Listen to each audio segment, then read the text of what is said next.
नमस्कार, सीजीएमपी की बात में आपका स्वागत है। मैं हूं स्वरूप भट्टाचार्य। खबरों में बढ़ने से पहले एक नज़र हेडलाइंस पर।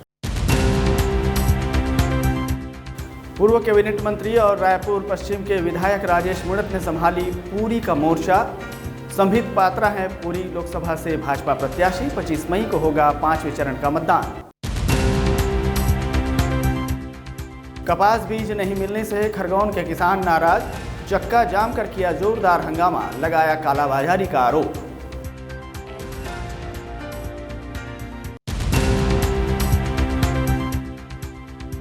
अतिक्रमण और अवैध प्लॉटिंग पर हुई कार्रवाई। अवैध रेत और मुरुम किया गया जब्त। रायपुर कलेक्टर डॉक्टर गौरव सिंह ने दिए सख्त निर्देश।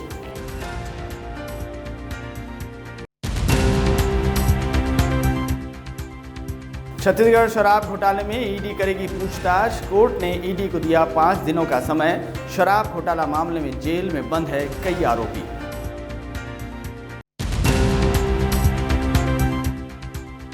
और ज्योतिरादित्य ने किया माघ माधवी का अस्थि संचय। अस्थि कलश भेजे जाएंगे नेपाल, प्रयागराज और उज्जैन। 14वें दिन किया जाएगा गंग भोज का आयोजन।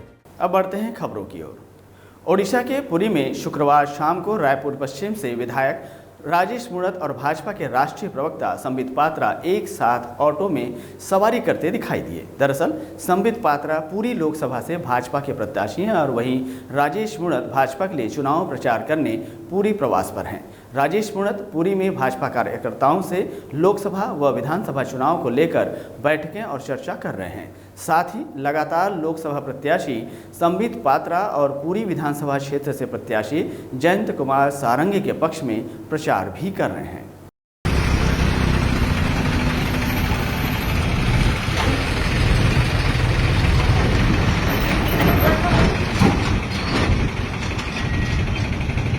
मध्य प्रदेश के खरगोन में किसानों को इस बार फिर कपास का बीज नहीं मिल रहा है, जिससे नाराज होकर किसानों ने अनाज मंडी के सामने चक्का जाम कर जमकर हंगामा किया।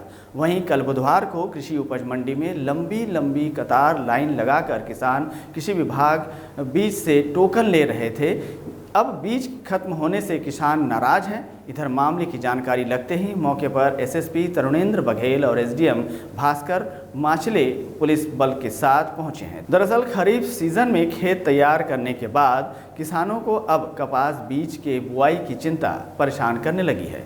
किसान अपने खेत में बुआई करना चाहते हैं, लेकिन बीज की किल्लत से और टोकन मिलने के बाद भी बीज नहीं मिलने से नाराज किसानों ने आज सुबह से ही हंगामा शुरू कर दिया।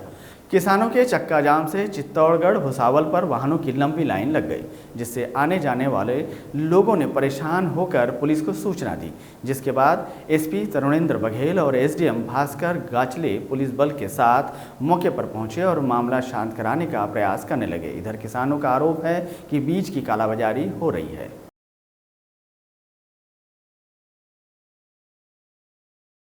भाटापारा ग्रामीण क्षेत्र के ग्राम अर्जुनी के पास बीती रात सड़क हादसे में 3 लोगों की मौत हो गई। बताया जा रहा है कि मृतक बलौदाबाजार से भाटापारा अपने साथी को ट्रेन में बैठाने जा रहे थे। इसी दौरान तेज रफ्तार स्कॉर्पियो ने उन्हें अपनी चपेट में ले लिया। टक्कर इतनी ज़बरदस्त थी कि तीनों बाइक सवार की मौके पर ही मौत हो गई। वहीं घटना की सूचना मिलने पर तत्काल भाटापारा ग्रामीण पुलिस मौके पर पहुंची। मृतकों के नाम गोलू खान, शेख इस्लाउद्दीन और शेख अशरफ बताया जा रहा है। वहीं स्कॉर्पियो चालक ग्राम खैरताल में शादी समारोह में शामिल होने आया था, जो घटना के बाद मौके से फरार हो गया है। पुलिस ने मामला पंजीबद्ध कर जांच में जुट गई है।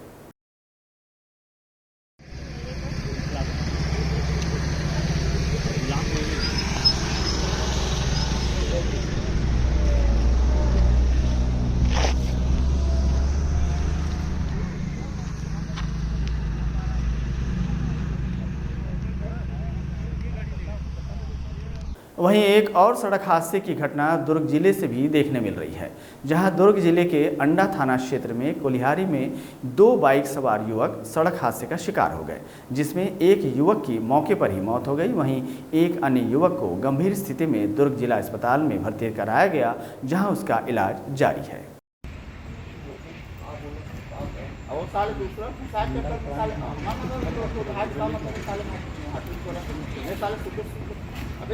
रायपुर जिले में कलेक्टर डॉक्टर गौरव कुमार सिंह के निर्देशानुसार मंदिर हसौद में सीएमओ और तहसीलदार की उपस्थिति में अभिषेक गुप्ता का 1 एकड़, पिंटू ब्रह्मा का 2 एकड़ कृषि भूमि पर अवैध प्लॉटिंग को हटाते हुए कार्रवाई की गई है।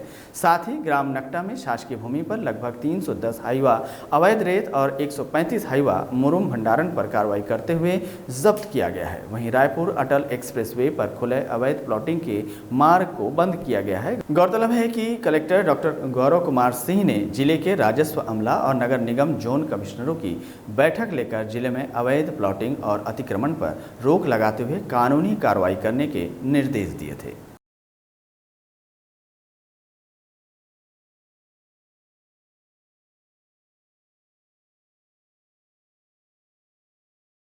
मध्य प्रदेश में लूटपाट, चोरी डकैती के मामले लगातार सामने आ रहे हैं। इसी कड़ी में मध्य प्रदेश की 2 जगह से एक बार फिर ऐसा ही मामला सामने आया है, जहां ग्वालियर में शातिर वाहन चोर को पुलिस ने पकड़ा है। वहीं प्रदेश की राजधानी भोपाल में चड्डी चोर गैंग एक बार फिर से सक्रिय हो गया है, जहां एक सोने मकान में करीब आधा दर्जन बदमाश हथियार लेकर अंदर घुसे। घर के अंदर घुसते ही सीसीटीवी में के फुटेज उसका सामने आया है, जो सोशल मीडिया पर जमकर वायरल भी हो रहा है। सीसीटीवी फुटेज में बदमाश नकाबपोश दिख रहे हैं। यह वीडियो बाग सेवनिया थाना क्षेत्र के विद्यानगर का बताया जा रहा है। सीसीटीवी फुटेज के आधार पर पुलिस जांच में जुट गई है।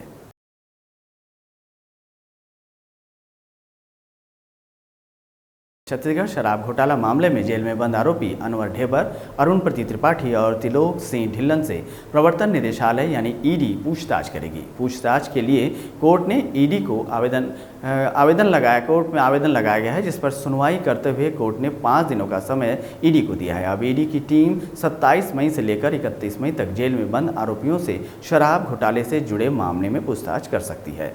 आपको बता दें कि छत्तीसगढ़ में 2000 करोड़ रुपए से अधिक शराब घोटाले के आरोप में इन तीनों पर लगा हुआ है। प्रवर्तन निदेशालय ने राज्य में 2000 करोड़ रुपए से अधिक के भ्रष्टाचार और मनी लॉन्ड्रिंग का दावा भी किया है। वहीं कच्ची शराब सरकारी शराब दुकान में बेचने और इससे मुनाफा कमाने का आरोप अनवर ढेबर पर लगा है।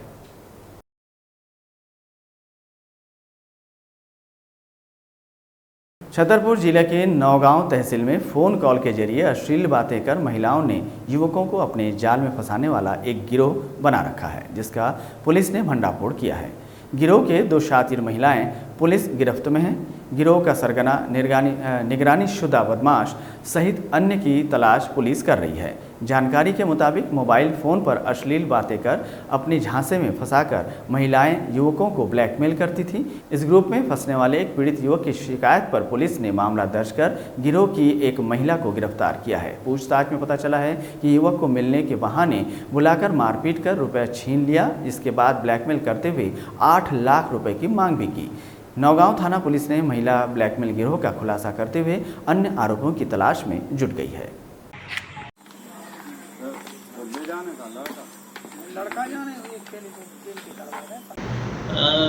कल जो है फरियादी और थाने में रिपोर्ट की गई कि एक महिला से उसकी 2-3 दिन फोन पे बात चल रही थी, जिससे वह मिलने गया था। मिलने पर जो है उस महिला ने एक अन्य महिला को साथ में 3 अन्य पुरुषों को भी वहाँ पे बुला लिया था और उन लोगों ने उसके साथ मारपीट की और मारपीट करके जो है उससे उसका मोबाइल और 8,000 रुपये छुड़ा लिए थे और 2 लाख रुपए की और डिमांड कर रहे थे। जैसे तैसे वह जो है घर जाने के लिए निकला और वहाँ से भागकर थाने पर आ गया। थाने पर उसे रिपोर्ट की, उन दोनों महिलाओं को गिरफ्तार कर लिया। तीसरा जो अन्य आरोपी है उसके ऊपर जो है कई अपराध पंजीबद्ध है और थाना नौगांव में वह गुंडा लिस्ट में भी शामिल है।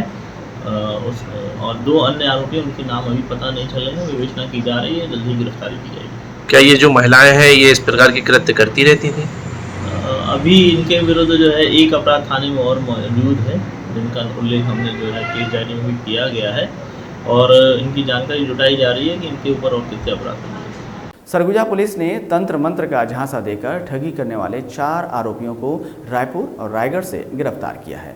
दरअसल अंबिकापुर के मणिपुर थाना क्षेत्र अंतर्गत एक शिक्षक ने ठगी होने की शिकायत थाने में दर्ज कराई थी, जिसमें पीड़ित शिक्षक के द्वारा बताया गया कि अज्ञात नंबर से फ़ोन आने पर बातचीत कुछ महीने चल रही थी और अपने आप को महाराष्ट्र नागपुर का होना बताया। इसके बाद इन आरोपियों द्वारा घर में आकर जान पहचान भी करने लगे। वहीं कुछ दिनों बाद तंत्र मंत्र के जरिए 8 लाख रुपए के बदले 1 करोड़ रुपए बनाने का झांसा इन लोगों द्वारा दिया गया। इसके बाद कुछ दिनों बाद ही आरोपियों ने घर में आकर नागपुर से देवी दर्शन करने की जानकारी पीड़ित शिक्षक को दी और देवी दर्शन के मिठाई खिलाया गया, जहां पीड़ित और कुछ देर बाद मिठाई खाने के बाद बेहोश हो गया। इधर आरोपियों द्वारा मौके का फायदा उठाकर घर की पेटी में रखे 8,51,000 रुपए को लेकर फरार हो गए।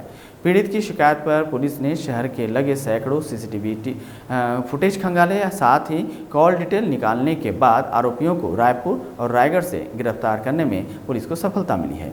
वहीं आरोपियों के पास से पुलिस ने 1,95,000 रुपये नगद बरामद किया है। साथ ही आरोपियों के कब्जे से 12,50,000 के जाली नोट के साथ नकली नोट बनाने का प्रिंटर, मोबाइल, नकली सोने के टुकड़े बरामद किया गया है। वहीं आरोपियों को गिरफ्तार कर न्यायिक हिरासत में लेकर जेल भेज दिया गया है।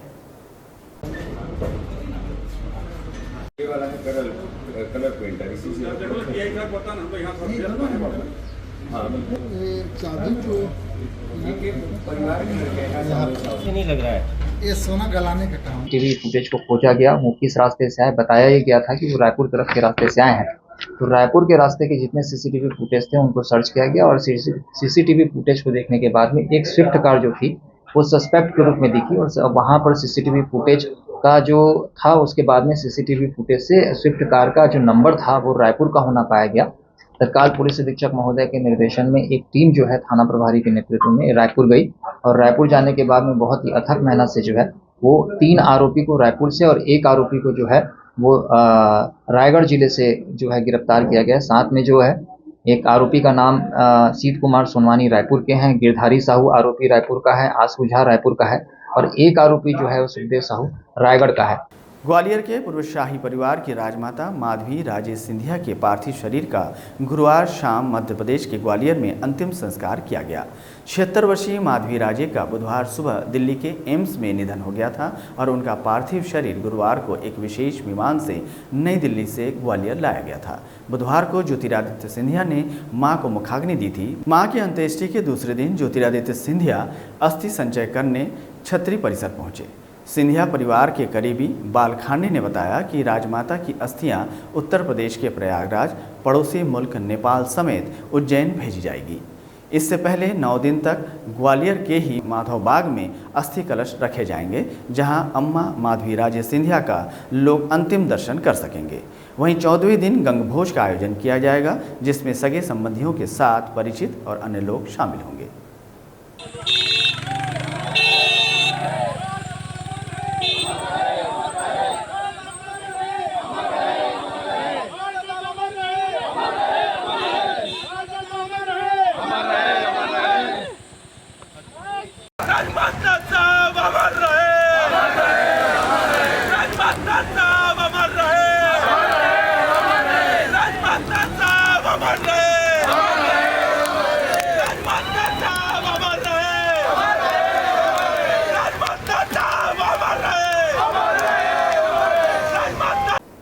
दुर्ग शहर में ब्राह्मण समाज द्वारा भगवान परशुराम जी के जन्मोत्सव पर शोभा यात्रा निकाली गई। भगवान परशुराम जन्मोत्सव पर पूरे दुर्ग शहर में बड़ी धूमधाम से हर साल इसे मनाया जाता है, जहां स्त्री, पुरुष, बुजुर्ग, बच्चे इन शोभा यात्रा में बढ़ चढ़कर हिस्सा लेते हैं। वहीं भगवान परशुराम जी का शस्त्र और उनके नाम के ध्वज लहराते हुए गाजे बाजे के साथ शहर के समस्त चौक चौराहों से भक्ति धुन में शोभा यात्रा के साथ अपनी खुशी व्यक्त करते हैं।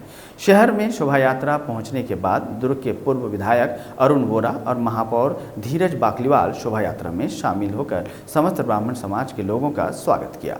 उन्होंने भगवान परशुराम जी का आशीर्वाद लेकर उन्हें फूल माला भी अर्पित किया।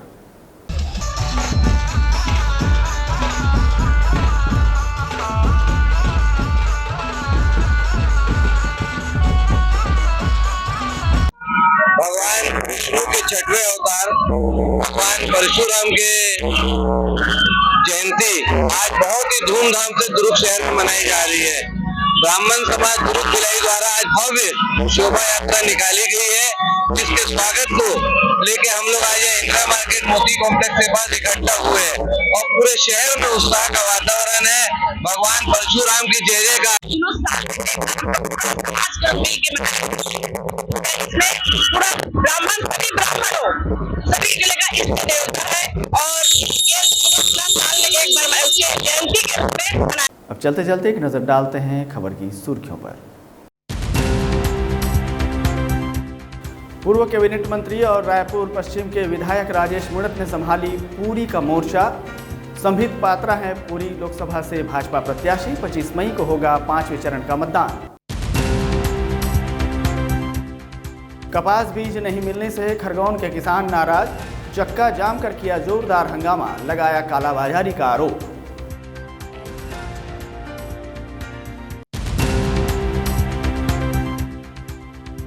अतिक्रमण और अवैध प्लॉटिंग पर हुई कार्रवाई। अवैध रेत और मुरुम किया गया जब्त। रायपुर कलेक्टर डॉक्टर गौरव सिंह ने दिए सख्त निर्देश।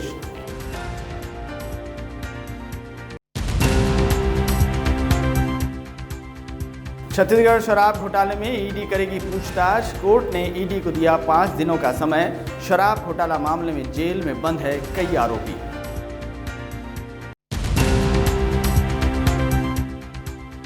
और ज्योतिरादित्य ने किया माघ माधवी का अस्थि संचय। अस्थि कलश भेजे जाएंगे नेपाल, प्रयागराज और उज्जैन। 14वें दिन किया जाएगा गंग भोज का आयोजन।